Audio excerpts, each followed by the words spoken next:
One of the most dangerous things emotionally unavailable people do is make ordinary effort feel extraordinary. That's the trap. They don't give enough to build security. They give just enough to create hope.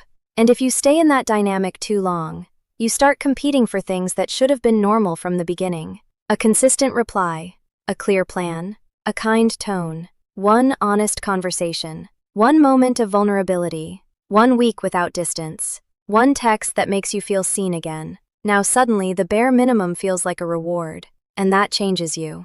Because the more deprived you become emotionally, the more small gestures start feeling huge. A good morning becomes proof. A compliment becomes hope. One decent night becomes something you replay for 3 days. You are no longer evaluating whether this person is showing up well. You are surviving on small doses of reassurance and calling it connection. That is how emotional unavailability rewires the dynamic. You stop dating from self-respect. You start dating from scarcity. And scarcity makes people settle for very strange things. You begin to think, maybe I'm asking for too much. Maybe I should be more patient. Maybe this is just how modern dating is. Maybe if I stop pressuring it, they'll naturally open up. Maybe if I love them gently enough, they'll finally feel safe enough to love me properly. But here's the harsh truth. You cannot love someone into emotional availability. You cannot earn consistency from somebody who is comfortable offering confusion. You cannot prove your worth to a person who benefits from keeping your standards tired. That's why these dynamics feel so addictive. Because emotional unavailability creates an emotional leaderboard in your head. You start measuring progress through tiny signs. A little more openness. A little more effort. A little less distance this week than last week. And now you feel like you're getting somewhere, even though you're still nowhere near peace. That is the dark psychology of it. Emotionally unavailable people often do not need to fully reject you. They just need to stay slightly out of reach. Just distant enough to activate your pursuit. Just warm enough to stop you from walking away. Just unclear enough to keep you analyzing. Just present enough to keep hope alive. And once that cycle starts, your energy changes. You become more alert, more patient than usual, more forgiving than usual, more focused on reading signals than reading reality. You begin paying attention to mood more than pattern. You begin celebrating effort that would have felt basic in a healthy relationship.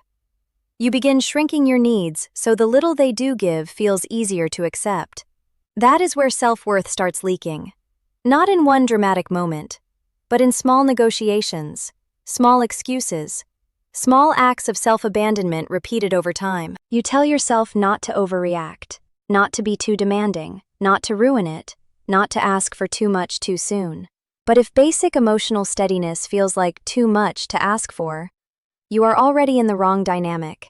And let's say something even more uncomfortable. A lot of people are attracted to emotional unavailability because it turns love into a challenge. It creates the fantasy that if you can just be chosen by the person who is hardest to reach, it will mean more. Like winning them proves something about your value. Like finally getting consistency from the most inconsistent person would somehow heal every moment you ever felt overlooked. But that fantasy is expensive.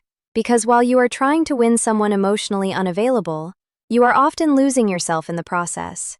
You become less honest about what you need, less trusting of your own instincts, less willing to walk away from what is clearly draining you. And all because a small part of you keeps believing that one day, they will suddenly become the version you have been surviving on in fragments. The version who is warm, clear, present, intentional, safe. But fragments are not a relationship. Potential is not a relationship. Occasional softness is not a relationship. And the hardest truth is this. Many emotionally unavailable people know exactly what they are doing to your nervous system, even if they would never describe it that way. They know when to reappear. They know when your energy is slipping. They know when a small amount of effort is enough to pull you back from the edge of leaving. They may not call it manipulation. They may call it confusion, fear, timing, stress, or personal issues. But once a person sees the effect they have on you and keeps repeating the same destabilizing cycle, the label matters less than the pattern. Your peace is still being disturbed. Your hope is still being managed. Your emotional availability is still being consumed. And this is why so many good people stay too long. Because they are not waiting for perfection. They are waiting for consistency. And every once in a while, the emotionally unavailable person gives a tiny sample of it, just enough to restart the fantasy, just enough to make you believe the real version of them is almost here, just enough to keep you emotionally invested in a future they are not actually building.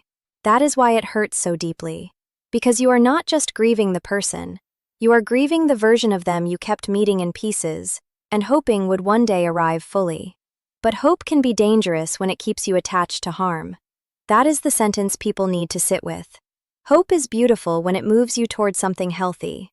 It becomes destructive when it keeps you loyal to emotional deprivation. So the power move is not becoming colder. It is becoming more honest. Honest about how little you have truly been receiving. Honest about how anxious this person makes you. Honest about how often you have accepted crumbs because the crumbs arrived after long stretches of emptiness. Honest about the fact that bare minimum started feeling romantic only because your standards got starved.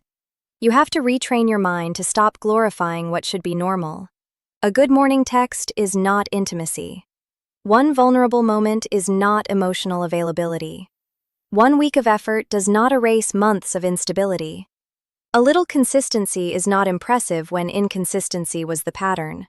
And once you stop celebrating survival-level love, everything changes. You stop competing. You stop auditioning. You stop proving. You stop chasing the version of someone that only appears when they feel you pulling away. You remember that healthy love does not make you fight this hard to feel basic reassurance. Healthy love does not turn clarity into a luxury. Healthy love does not make bare minimum feel like a trophy. If somebody constantly leaves you hungry, do not call the crumbs generous. Call the dynamic what it is. Because the moment you stop treating emotional deprivation like depth, the spell breaks. And suddenly, what once felt powerful starts looking small.